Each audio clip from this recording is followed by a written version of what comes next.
Se continuou é porque Jesus já vinha, né, falando de outras parábolas. É 15:11 ou 15:1? 15:11. A partir do 11? Sim. Ele disse um certo assim? Um certo homem? Um certo homem Sim. tinha 2 É filhos. assim? É, porque a versão pode ser um pouco Você tinha aberto diferente. errado. Não. E Jesus disse ainda: um homem tinha 2 filhos. E o mais moço deles disse ao pai: Pai, dá-me a parte da fazenda que me pertence. E ele repartiu por eles a fazenda. Poucos dias depois, o filho mais moço, ajuntando tudo, partiu para um país distante e ali desperdiçou os seus bens, vivendo dissolutamente. Hoje eu estou perdido, tá em qual? 14. 14. E, havendo ele gastado tudo, houve naquela terra uma grande fome, e começou a padecer necessidades. 15. Então ele foi e se agregou a um dos cidadãos daquela terra, e este o mandou para os campos a guardar porcos. Ali com fome, ele tinha vontade de comer o que os porcos comiam, mas ninguém lhe dava nada. E tomando em si disse: Quantos jornaleiros de meu pai têm abundância de pão, e eu aqui pereço de fome. Levantar-me-ei, irei ter com meu pai, e dir-lhe-ei: Pai, pequei contra o céu e diante de ti. Já não sou digno de ser chamado teu filho, e fazendo-me como um dos teus trabalhadores. 20. É? 20. Então saiu dali e voltou para a casa do pai. Quando o rapaz ainda estava longe de casa, o pai o avistou e, com muita pena do filho, correu e o abraçou e beijou. E o filho lhe disse: Pai, pequei contra o céu e perante a ti, e já não sou digno de ser chamado teu filho. Mas 22. o pai disse aos seus servos: Trazei depressa o melhor vestido, e vesti, e pondo-lhe um anel na mão, e apartai nos pés. Trazei também e matai o novilho cevado, comamos e regozijamo-nos. Porque este meu filho estava morto e reviveu, tinha se perdido e foi achado, e começaram a regozijar-se. E o seu filho mais velho estava no campo. E quando veio e chegou perto de casa, ouviu a música e as danças. 26.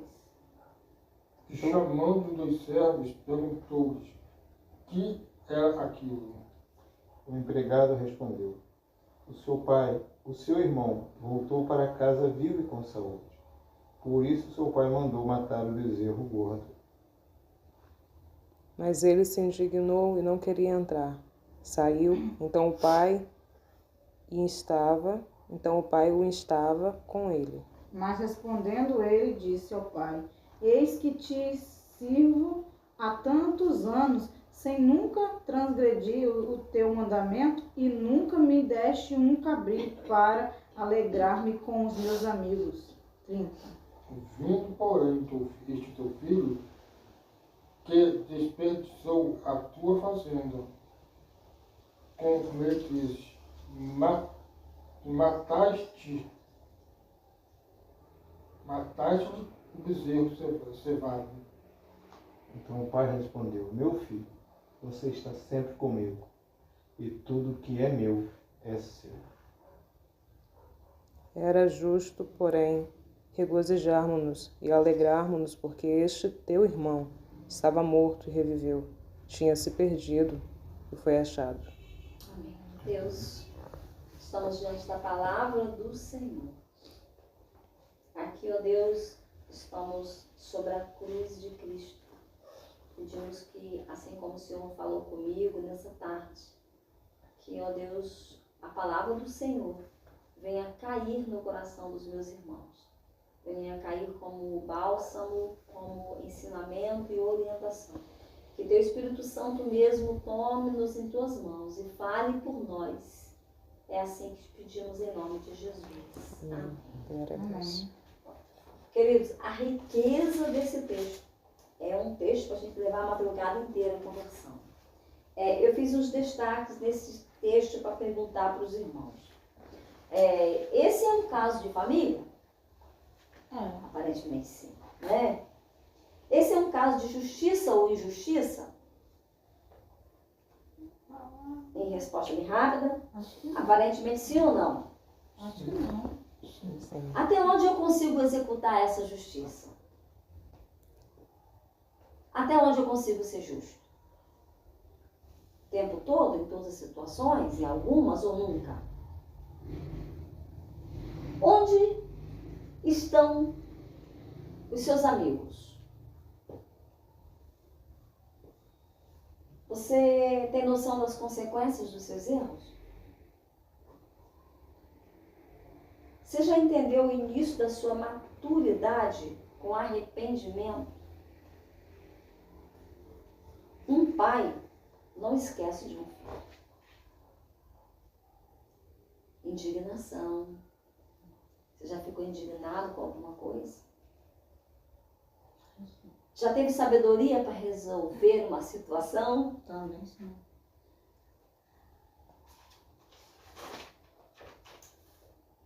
E Deus nos surpreende, né? A gente pensa que não vai ter, e sei lá.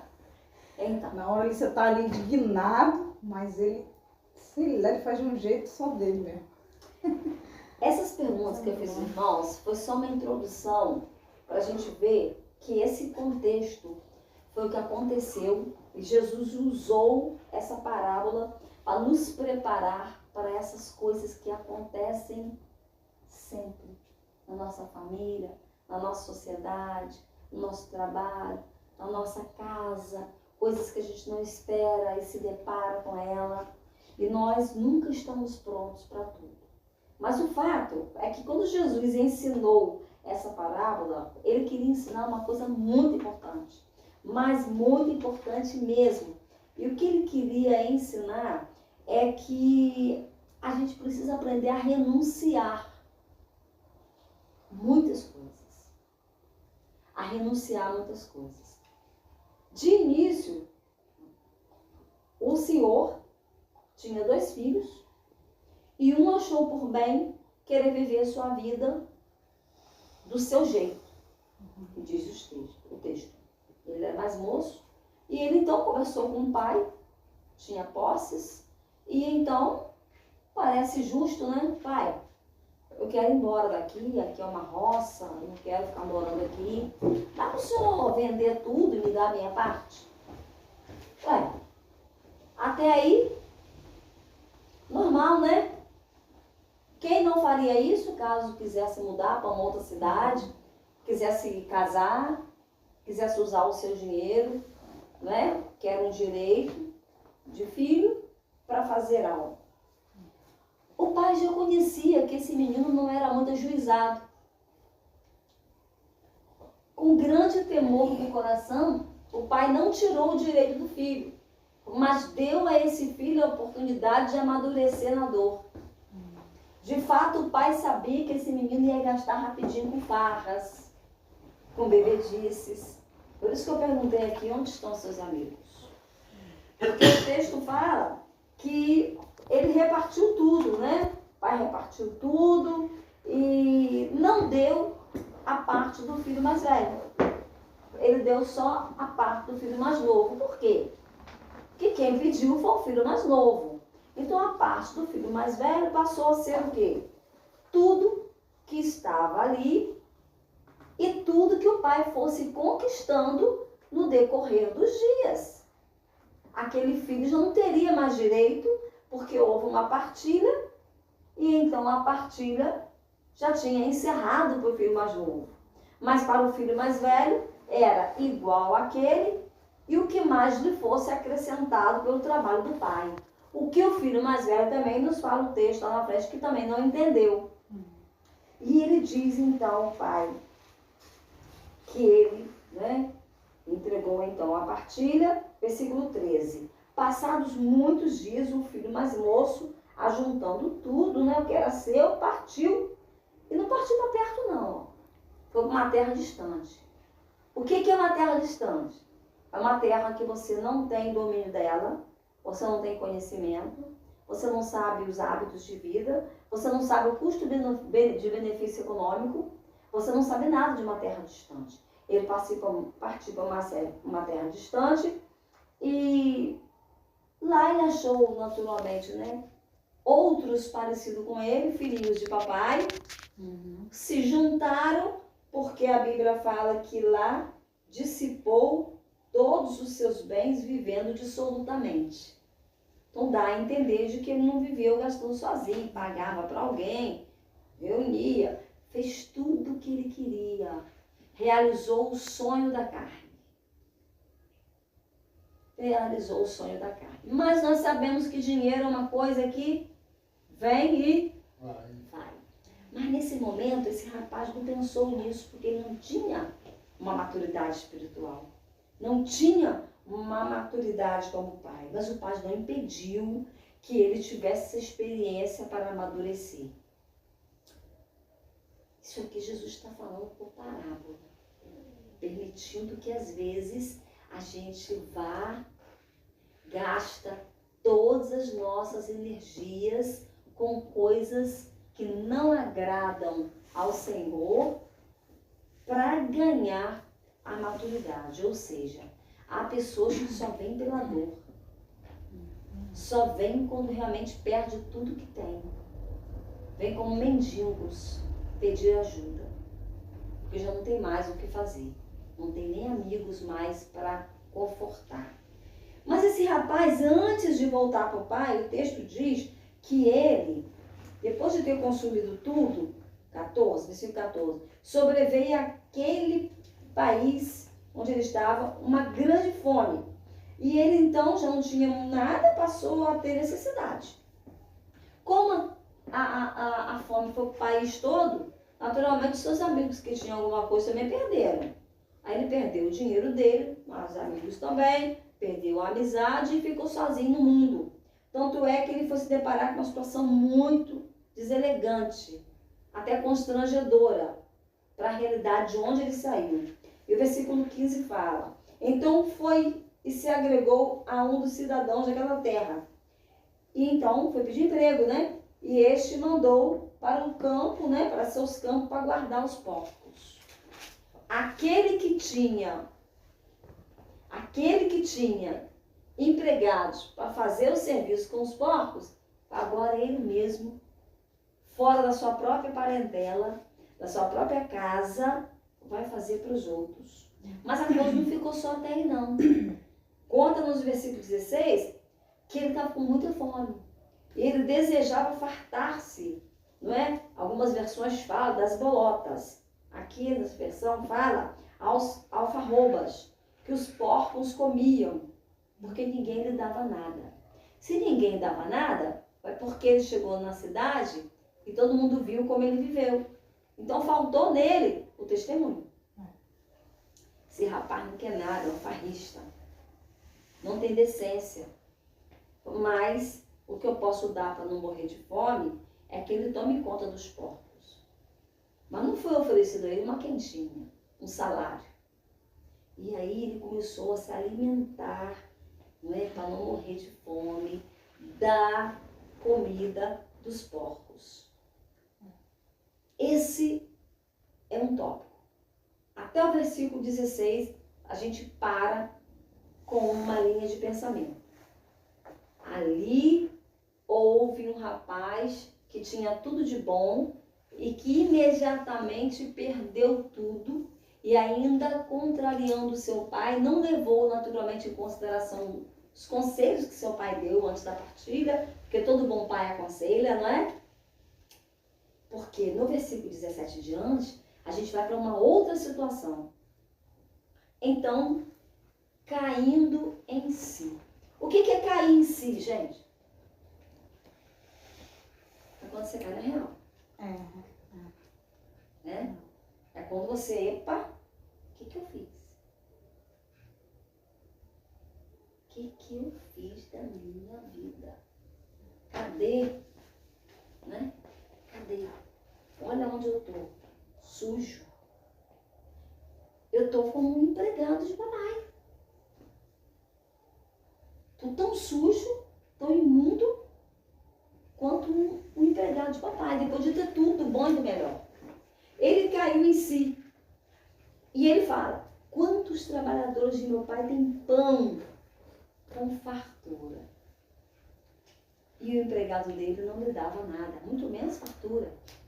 Ele tinha que se alimentar junto com os porcos para sobreviver. Às vezes Deus permite que a gente coma, alguns falam assim, o pão que o diabo amassa. Mas é que alguns comam o pão que está procurando comer para crescer espiritualmente. E esses estão fora da igreja. Esses experimentaram do pão vivo do céu, que é Jesus Cristo, e esses abandonaram esse pão. Estão comendo o pão do mundo. E estão satisfeitos. Até a hora que esse pão começar a fazer mal, der ânsia de vômito, jogar em cima de uma cama. E aí eles vão cair-se. O que foi que aconteceu com esse rapaz? Né? Só que ele, como aprendeu com o pai, ele foi um cara que teve postura. Ele reconheceu o seu erro. E ele no versículo 18 fala assim, levantar-me-ei e irei ter com meu pai. E lhe direi, pai, pequei contra o céu e diante de ti. Eu desobedeci todos os seus conselhos. Pai, eu pequei. Quando ele fala que ele vai ter com o pai dele, ele mostra uma atitude. Ele mostra que ele tinha uma determinação, uma inclinação para um acerto. Que ele de fato estava se arrependendo e tinha entendido, desculpa a expressão, mas a burrice que ele cometeu. O desperdiçar de todas as coisas boas que ele tinha. Não é isso que acontece com os que estão lá fora e que um dia vieram para a casa do Senhor, comeram o maná do céu e agora estão experimentando o maná do mundo. Uma hora eles vão voltar. Porque o maná do mundo eles vão ter que suar para comer e não vai ter o sabor do maná do céu. Uma hora eles voltam. Uma hora eles voltam. E esse rapaz, esse filho mais novo, ele teve a sinceridade. E o que eu acho lindo aqui nesse versículo 18 é que é o que ele vai dizer para o pai, não é da historinha. Ele fala, pai, pequei. Pai, pequei. É isso que a gente precisa entender quando a gente faz uma manobra errada na vida da gente. Pai, eu pequei. É admitir o erro. Pai, pequei. Me perdoa. Me ajude a me levantar. Né? Porque eu pequei. Pequei diante do Senhor. Eu pequei diante dos homens. Pequei diante da minha igreja. Porque quando eu peco, eu mancho o sangue de Cristo e eu mancho a igreja. Eu atrapalho o andamento espiritual da igreja do Senhor. Todo pecado que eu cometo, eu atrapalho o andamento do erro, do reino de Deus. Toda vez que eu peco e não me arrependo, e não confesso, e não abandono aquele erro, mas fico como um pecado de estimação. Hoje eu faço, levo 5, 6 meses sem fazer, depois estou fazendo de novo. A gente está atrasando a volta de Jesus, a gente está atrasando o andamento do reino dos céus, a gente está manchando a noiva de Cristo, que é a igreja.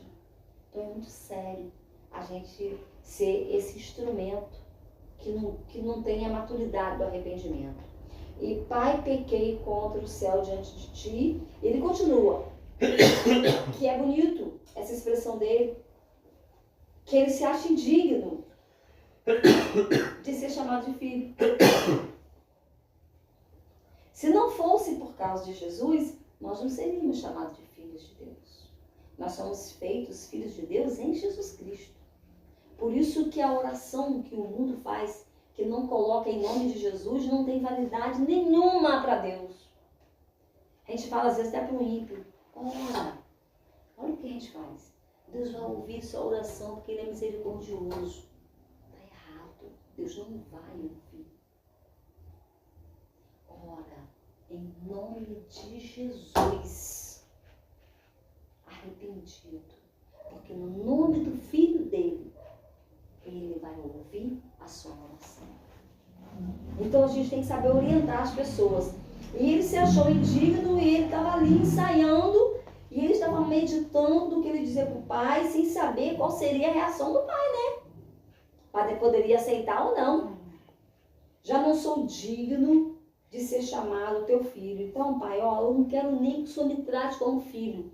Eu não quero a honraria de filho. Eu não quero tomar banho do seu chuveiro. Eu não quero tu vestir tua roupa. Eu não quero o anel. Eu não quero nada que eu tinha. E ele continua o versículo falando, trata-me como um dos teus trabalhadores. O desespero foi tão grande dentro dele, pelo que ele passou, e pelo que caiu nele, quando a real caiu nele, que ele falou, eu não quero que o senhor me chame de filho. Eu não tenho direito a mais nada. O que eu tinha, o senhor me deu, eu gastei como eu quis. Mas o senhor pode me dar um emprego? O senhor pode me tratar como um empregado. Eu vou cuidar dos animais, da fazenda. Eu vou ser esse empregado. Eu vou ser um trabalhador. E aí então ele se levanta e vai. Levantando-se foi para seu pai. Mas pai é pai. O pai alimentava no seu coração que aquele filho estava vivendo um momento de ilusionismo, mas que ele iria voltar. Porque aquilo ia acabar. E o pai estava se preparando para aquele reencontro. Mas o pai também tinha preocupação com o outro filho. Porque poderia realmente acontecer o que aconteceu. Porém, o pai teve que ter postura firme. Quem manda sou eu. O entendimento espiritual sou eu. E então volta aquele filho. E quando ele então diz a palavra do Senhor.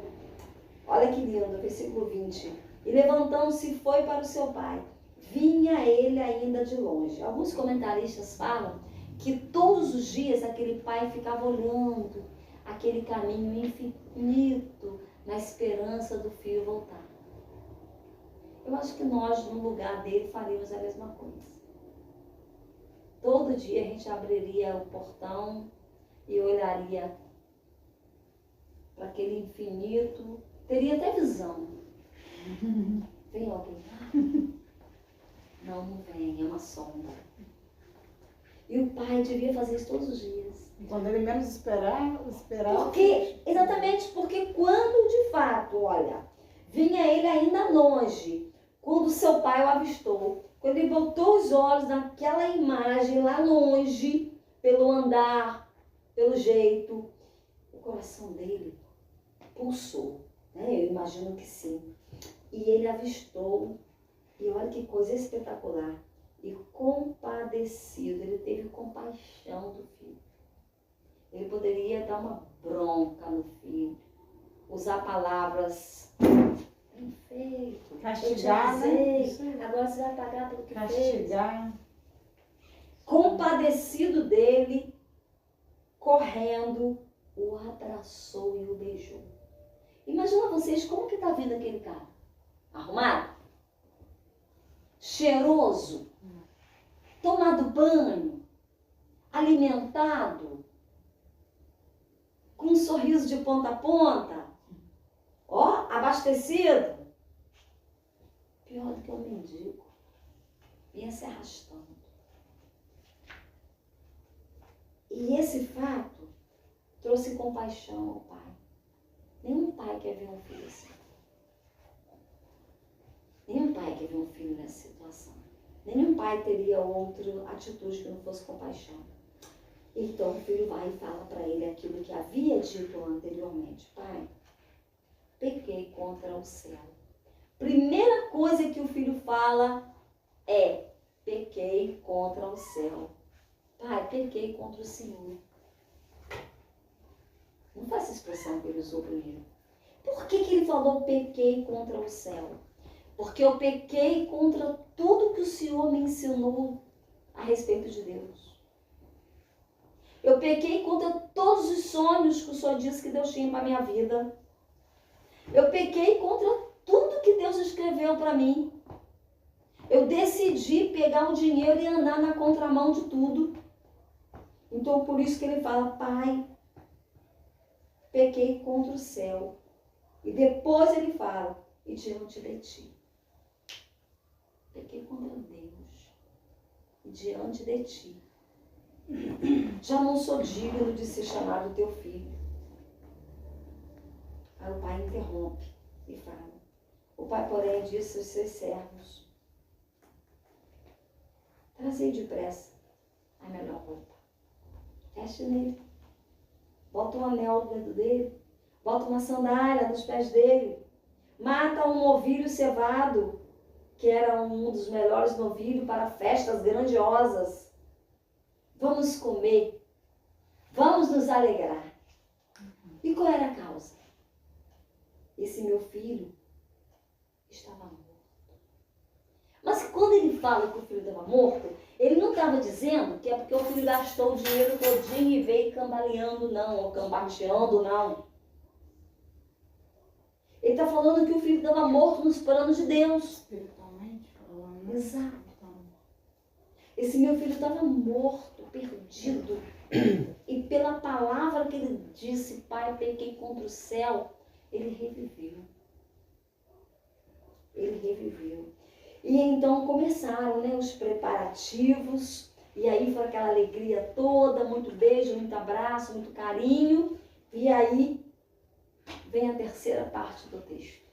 Chega então aquele filho mais velho, que trabalha duro, que obedece o pai piamente, e ouve aquele alvoroço todo, e aí pergunta, né, que música é essa, que dança é essa, o que está acontecendo?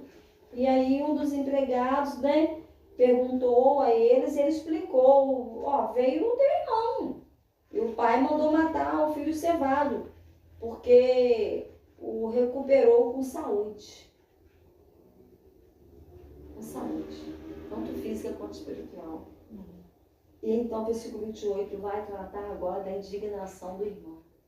Aparentemente, aos nossos olhos, se a gente olhar no campo simplesmente do nosso olho, cara, tá certo.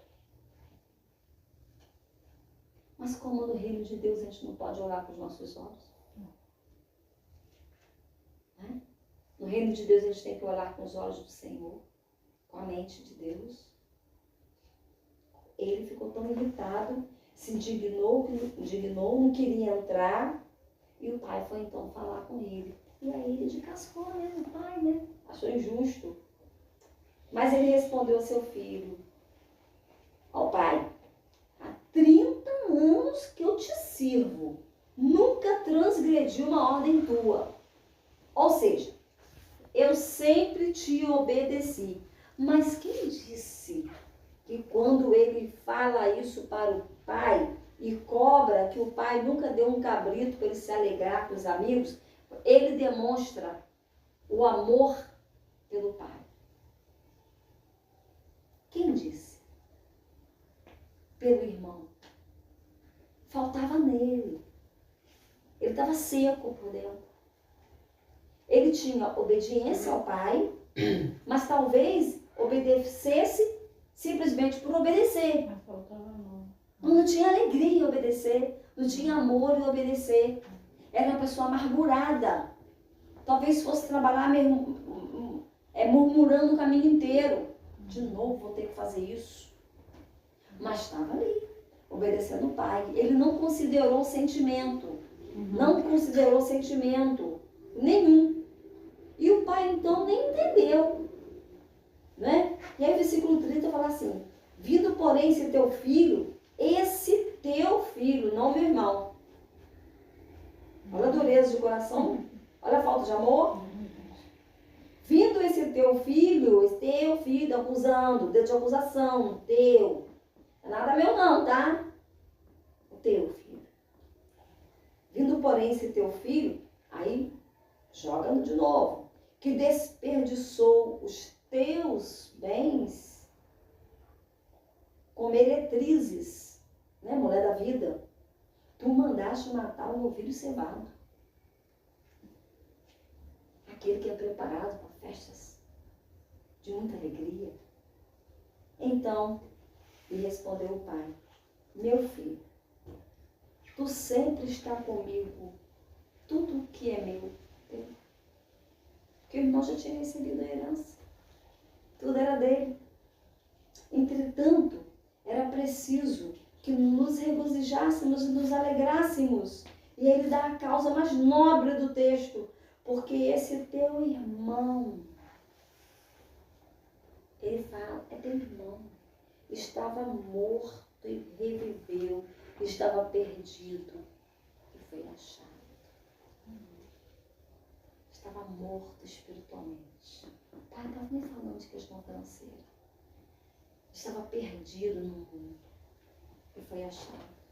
Não é essa alegria quando a gente tem um irmão que está afastado do Evangelho e quando ele se reconcilia, dá vontade de se encher aquele irmão de beijo, de abraço, de levar sua casa? Não te dá uma tamanha alegria? Não é assim que a Bíblia diz? A gente tem que pregar o id de Jesus lá em Marcos 16:15. Ide por todo mundo, pregar o Evangelho a toda criatura.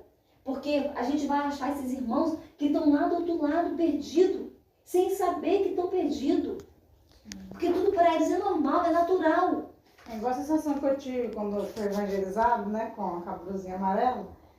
Os meninos que o missionário evangelizou, eles vieram. Aí quando eu olhei para trás, que eles estavam falando, eles vieram, tal, vocês falaram, olharam no meu olho, falaram que vieram.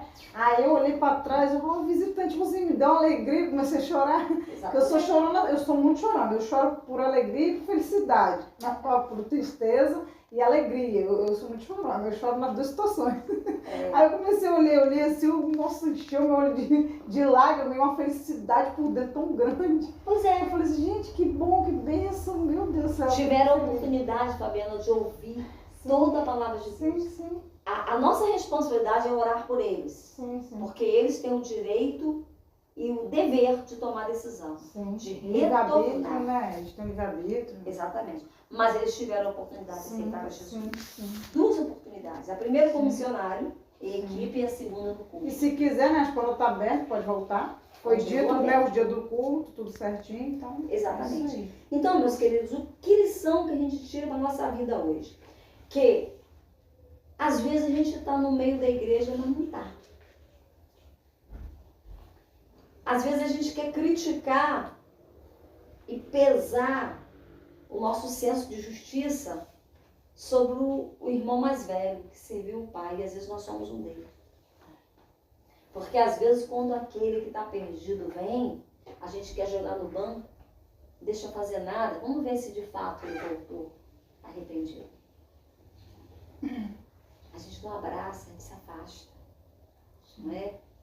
A gente não dá amor, Ninguém chega, né, para conversar. ninguém chega, a gente deixa meio que de escanteio. Sim. Então a palavra do Senhor nos ensina. Eu já passei por isso já.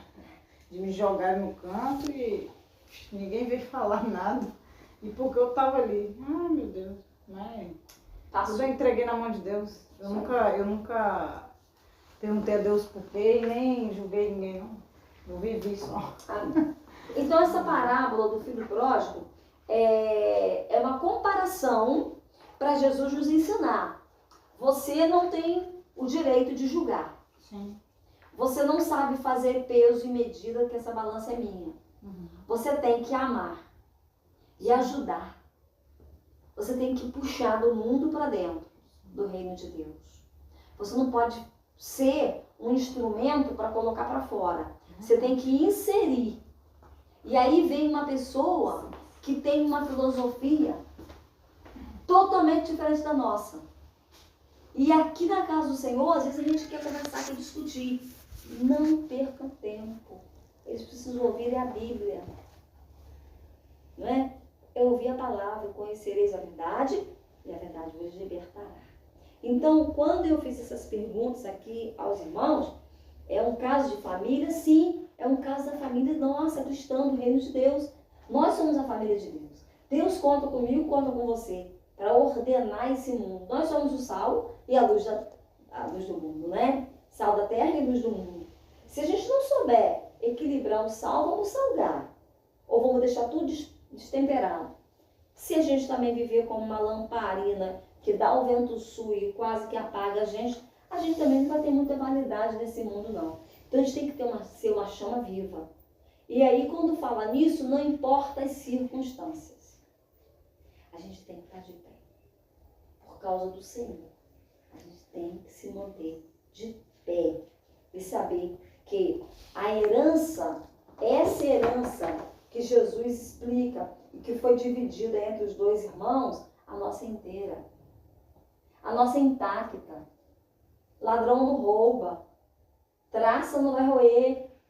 Não vai enferrujar. Porque a herança que nós temos é a coroa da vida. Né? Ao que vencer será dada a coroa da vida. Nós precisamos estar prontos para vencer. Para vencer. E não temos que ficar correndo atrás de coisas perecíveis. Vamos correr atrás daquilo que nos basta. Para sobreviver e ter o que ajudar um pouco o outro. Mas não vamos querer correr atrás de riquezas. Porque as riquezas vão atrair pessoas para acabar até destruindo o que você conquistou em a sua vida. Então é importante demais a gente entender que esse pai que perdoou e esse pai que agiu de uma forma amorosa é o Senhor. Esse filho que recebeu a herança e que abandonou a herança é o meu irmão em Cristo, que hoje não vem à igreja mais, que está vivendo o mundo, que está gostando daquilo que o porco está comendo. Que o que o mundo tem a oferecer realmente são bolotas que os porcos comem.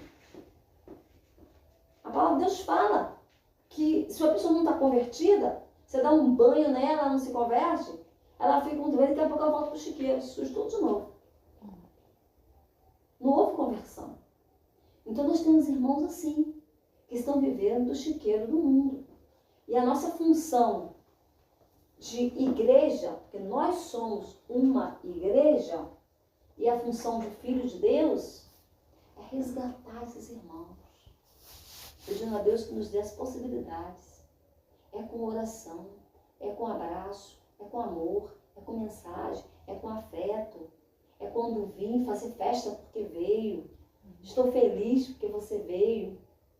E não ficar, poxa, você veio, agora desapareceu de novo, é um vai e vem. Esse vai e vem não nos compete julgar.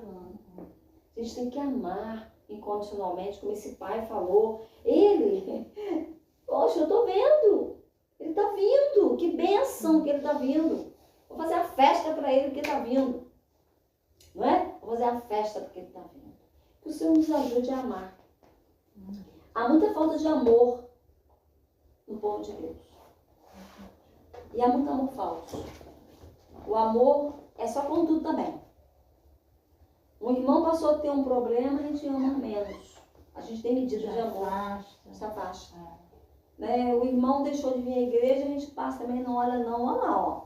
Nem sei porque largou de vir à igreja, não vou nem passar perto, vou cortar caminho. Não. Vem cá, meu irmão, me dá um abraço aqui que você está fazendo falta, eu tô com muita saudade de você, ó. Sua igreja está te esperando. Deixa eu orar com você. Eu tive essa sensação quando eu vi, irmã Maria. Porque